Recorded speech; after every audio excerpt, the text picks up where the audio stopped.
overgrown, isn't it? Very overgrown. And we've got another little building here. Another little building, as I said, school, sort of a community hall and buildings and a shop.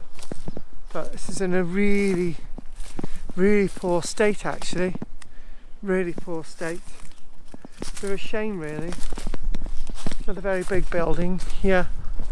And do you know what? I think this has really deteriorated. I think this has really deteriorated since I last came here. So back to where we were over there. So anyway, this is Karl-James Langford.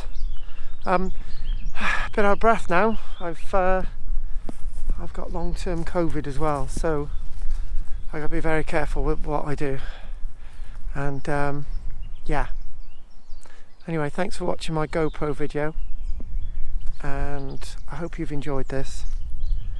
And anyone who wants to come up here and want to make a video themselves, just let me know and I'll give you the locality. Thank you very much. Karl-James Langford, GoPro, Archaeology Cymru, and in the month that we launch a new organisation dedicated to the history of our wonderful land, Wales, Cymru. Thank you. Don't forget to like, subscribe, and if you join, you got lots of other videos, the blue join button.